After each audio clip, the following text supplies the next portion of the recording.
think you want to watch them learn to see what type of study habits they are, how good their retention is, because they're learning, for them, some new stuff in a very short period of time. So it's how quickly are they capable of learning, how comfortable are they with the footwork, and then really in the meeting rooms is where there's a ton of value too, right? Just seeing how they are, what type of questions they ask, getting the feel for their football intelligence, and then on field, just you get to evaluate them as a passer, accuracy, footwork, that type of thing. And you went through this whole pre-draft process yourself. I mean, is it cool now that you're able to pass down some of what you learned to these young guys? Yeah, it's cool. It's cool being on the other side of it. I think you just try to tell them, like, just focus on getting better every day. I know, especially pre-draft, there's a lot of things. You're kind of barnstorming around the country, right? You don't know what's next, right? That's kind of the uncertainty of the draft. But if you just focus on getting better, you're going to be in a great spot, and that's ultimately going to serve your career best. Sean, Jeff Hafley was obviously just hired by the Dolphins. What did you learn from him? I know you guys didn't coach the same side of the ball, but obviously going up against his defense at practice, what did you learn from him as a coach? Well, to me, he's a great teacher and a great person and a great coach all around, man. He's a A-plus guy, connects with all the players, connects with all the coaches. And then what really stood out to me is just football in its truest form is about teaching a scheme, teaching fundamentals, and then applying it on the field. I can't say enough good things about Coach Hafley. I'm close with him. He's a great man, and he's going to do great things in Miami. Are you a little happy now that you don't got to play his defense every single week in practice? Well, we still got a lot of talent over on defense with the Packers. So practice will still be challenging, but it'll be hard to replace Coach Hafley. I know we're working through that, and whoever we end up with is going to do a great job. There's something Coach Hafley mentioned about asking players for their input on certain blitzes and certain things. Is that something that you actually noticed, that he's willing to sort of hear their input?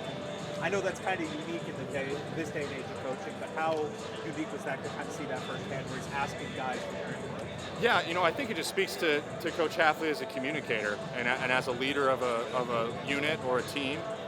He wants to empower his players. He wants to know what they're most comfortable with, because ultimately, if you've been in football long enough, if the players feel good with a play, they're gonna execute it at a high level. So I think it just speaks to him being forward-thinking in terms of what do these guys feel great about, because ultimately that's going to lead to any coach, offense, defense, special teams, feeling great about it. Being the QB coach for the Packers, obviously, there's a bit of pressure there.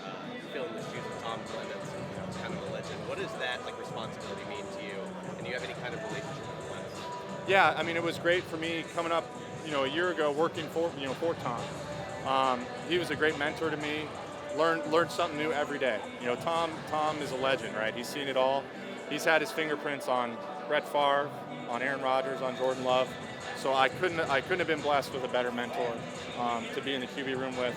And like you said, there's a responsibility that comes with stepping into those shoes. I hope I've done a good job for them. I feel like I've attacked it every day, but it's one of the things that's really unique about the Packers specifically. Just a great lineage of quarterbacks. Going back to Bart Starr and now, full circle now to Jordan, and you just try to be a good caretaker of that position group in that room. Why do you think there's so much discourse about Jordan Love and whether or not he's a top whatever quarterback? He's a different style of guy, obviously. Do you think that's kind of the reason why people are just so wishy-washy on him? We really don't read into that. We love Jordan. I thought he had an outstanding season, played at a really high level, and the thing I love about him is he has tremendous talent, and he's a tremendous person, and he attacks it every day looking to get better. The sky's the limit for Jordan. Again, I thought he had a great year, but the beauty of it is his football character. He's going to continue to improve, and that's why we're so excited to have him and so excited moving forward. What are you expecting to see from him over the offseason? I think for him, it'll be just continuing to get sharper with his footwork, and he's already a very accurate guy, but to me, it's just continuing to build that consistency. I thought last year he made tremendous strides in those areas. But really for him, it's going to be just continuing to build off that. Because I thought where we left things off, at the end of the season and how he was playing, we would just want to keep building. I've got to ask about the back foot throws. Do you try to coach those out of him, or is that something now he's just so accurate with him, you just kind of let him do his thing? He's a unique player in that sense. We call it silly body. Yeah. The thing is with Jordan is he plays with tremendous fundamentals, but he's also got a great feel for the pocket.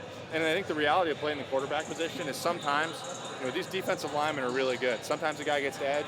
Maybe you're a little bit off balance, So we train it in practice to try to be on balance as much as possible, but the reality of the game is it might not always be that way. And he has the talent and the ability where you see some of that on tape, and again, it just speaks to the type of player he is. But to answer your question, we try to train great balance, but there's also absolutely a place, in every game for some throws that are a little bit more off platform. It's not always on tape. Exactly. And there is just it's a very talented group of quarterbacks this year at the East West Triangle. What is sticking out to you in the 3 days that you've been here? I think just the way they've been working to learn. You kind of hit on it earlier, but these guys, they're learning a lot in a short period of time. I just think their study habits, the way they're attacking it in the meetings, the way they're taking command out on the field has been really impressive. They're all coming from a different background, different scheme. We're trying to get everybody on the same page, and they've handled that really well. All right. Thank you so Thanks, much. guys. Yep. See ya.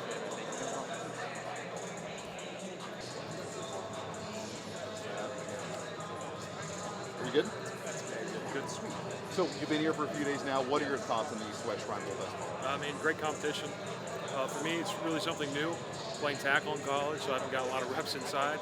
Going against some of the best guys in the nation, so it can be humbling at times, but then you have a good rep. But gotta go out there with the mindset, especially for myself, that I've got to grow with this. This is something I haven't done in a while. I can't get too frustrated. But definitely saw a lot of improvement from day 1 to day 2, especially in team periods. No false snaps, no miss IDs, so feeling really confident getting into it day by day. And also, a bunch of guys coming out here. Most of them haven't played since their bowl game. I haven't played since the championship, December 15th. So, a lot of rust, a lot of stuff you got to get back to get feeling used to. But no, it's definitely improving. A lot of improvement day 1 to day 2, and I feel pretty good. Man, and just you're playing with so many guys that you probably, never thought you'd be playing with in a team. Is there anybody that you're like, man, I wish we could run it back one time, and this guy could be my teammate or something like that? I'm really liking the left guard, Amaje from Texas A&M. He played for Coach Cushing at A&M. I played for Coach Cushing at Duke, so we have kind of a bond there.